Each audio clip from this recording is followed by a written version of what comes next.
Y'all ladies, don't take anything else. Please heal, trust God that you seek His love, nothing more, nothing less. That if you're hurting, if you didn't get the love that you were supposed to at home, if you wasn't protected, if you wasn't safe, like whatever you're looking for and you never got it at home, please go seek it in God first, because you don't want the love that you're chasing. You don't want the love that you're chasing. You don't want the love that you're chasing, especially if you don't know what it is. You just know that something's missing. That's it. You just know that at home it was never safe. You just know at home you didn't get treated how everybody else get. Like, you just know it was different. Something was missing. So the love that you think that you really want, without actually knowing what love is actually is, like, you're chasing something. You're chasing what you think that you want, or what it's supposed to be, or how it's supposed to look. Because when you don't know what love truly is, you will think it's what the world shows. Oh, the white picket fence. Oh, yeah, that man. But behind closed doors, it's just a facade, and it's something that's not it. So therefore, please go heal and seek God and allow God, your Father, the one that created you, the one that made you in His image, to pour His Spirit on you, to pour Himself on you as the Father first. Before God blesses you with anything, He's going to heal the areas that's broken. He's going to, but you have to face you. You have to face you, because when you marry wrong and you do things out of brokenness, bitterness, frustration, doesn't matter how good of a heart that you have, you're going to always end up in situations that you have no business in. You're going to always end up in places that's going to harm you and break you even more. That's the plot of the enemy, because you don't see yourself the way that God sees you. So please run to God, seek God, because the worst thing that you can ever do is get with somebody. Get with somebody and have kids with them. And see, you're not even realizing, like, the enemy plot is to get you to stay in the same pattern, the same generation curses. And when you're the curse breaker, oh, the devil is really going to be after you. So therefore, please heal. Not just for you, but for your children's sake. Let God enter into your heart. Allow God to show you what love is, all the fruits of the Spirit. Please.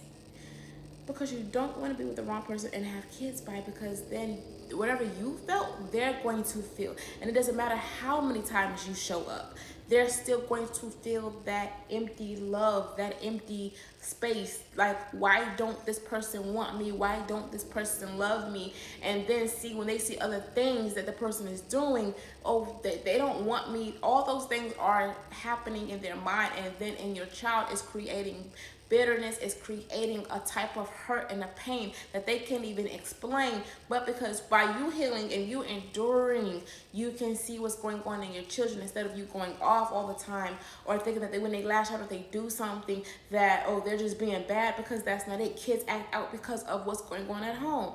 Kids act out because parents don't see them, because they're so hurt and caught up in what that man didn't do to them or didn't give them. And now that you're holding bitterness inside of your heart, that therefore now you're pouring onto the children. So when the children do try to come to you and talk to you, that you shut them up and you silence them. Please heal. Healing was the best thing that I could ever do for my children, because I'm able to see now what I never seen before.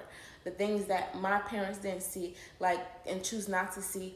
But no, I want to see that I'm the curse breaker for my family, and therefore not just for myself, but also for my family. I've created a pain that I cannot explain or fix. I can show up continuously over and over, show them what love is, and let them know that God is their Father, but I still can't take away that pain. Only God can. That's why I give my children to God, because today really showed that. And it showed because my daughter doesn't talk about any, like, Lord, I'm thankful for the community that my children have. I'm thankful for the people that's around my children right now.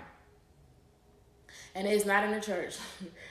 Their people are, like, with the school, people that we be meeting, like, there's people that truly want to help my kids. And at their school, oh my God, like, there's people that see my kids and be like, when things happen, no, not that one, because, like, when they see them acting out, like, her teacher reached out to me and was like, she cut up her math paper, she just started tripping.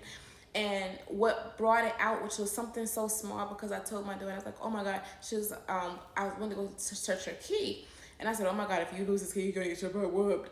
And that apparently hurt her feelings. And I didn't know that it hurt her feelings. Most people were like, well, you know, you got to have it. They would have went off. So when I got to the school, my daughter was just like, "Mommy, um, I was like, why you cut up your paper?" "Oh, last week." I said, "No, no, Daya, why did you cut up your paper?" We trying to ask her. And when I say, she's like, "Mommy, because you always accusing me of stuff." I said, "Daya," I said, "We looking for that key. You do that key costs $100. I said, "I didn't accuse you. I said, where the key?" I didn't accuse you. I said, "Baby, you were the key. You was the last one to have it. So where the key? I know that you have it because I gave it to you.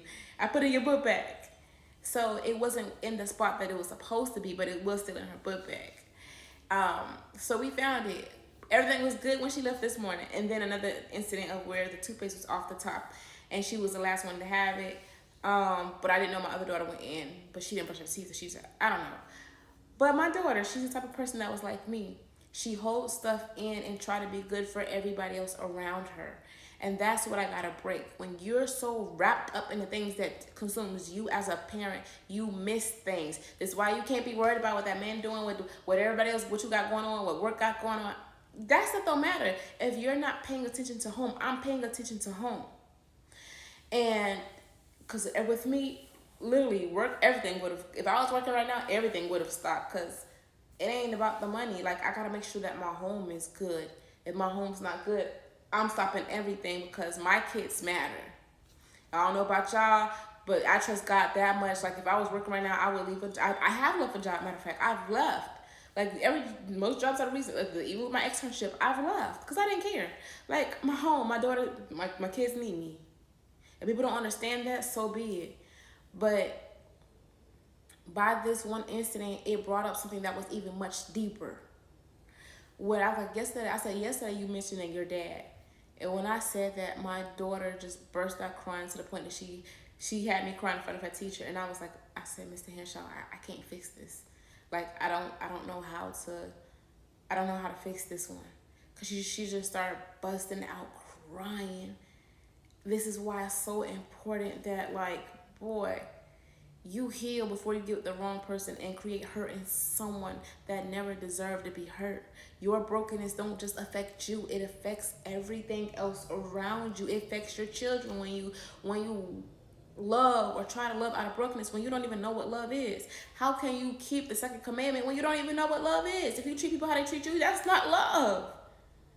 If you're ready to not forgive people, that's not love. That's why, like, now I don't care. Listen, everything that happens to me, I forgive my daddy, I forgive the family, I forgive everybody. But don't make I deal with people. But I'm not holding on to that. I'm not holding on to what you did to me because of your hurt or your brokenness.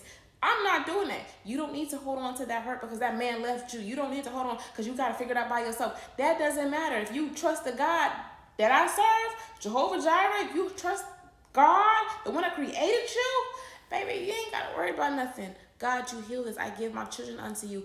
God, heal the brokenness as you're healing the brokenness in me, as you're showing me, and that we're healing, and that not only am I my kids' blind spot, but they my blind spots because my kids are my blind spot, baby. And it's like, God, just as I'm showing up for them, you continue. Like, I show my kids love. Like, we be playing. We might be in our own world when we be home. They be on their phone. They be doing what they want to do. I let my kids be free. Like, I'm not trying to control them. But my kids know that they love. This is why I take it serious on dating. A man has not been around me these past almost 3 years because I don't play that. Like, a man ain't even gonna come in my life and try to sweet talk me because now I see. And baby, guys be looking ugly to me anyway. That's why I say, God, you would get, Maryland ain't it for me. I'm sorry. Maryland ain't it. God say, oh yeah, I'm gonna make sure you're single.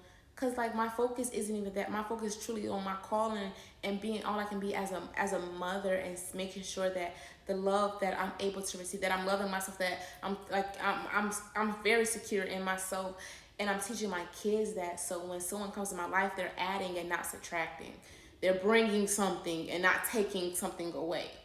No, cause guys will get their feelings hurt. So when you just put all your all in God, like, trust God, because now my daughter, knowing this and me paying attention to me being the mom that I am, like, she's about to get the help that she needs. Like, I care about my kids. I told them, it's like, hey, Mr. Henshaw, I can't do nothing about this, but what can y'all do here? And He's like, I'm going to talk to the counselors. I'm going to see what we could do, because she needs to talk and she needs to get everything out and not hold on to it and not hate her daddy, because my little one is something different.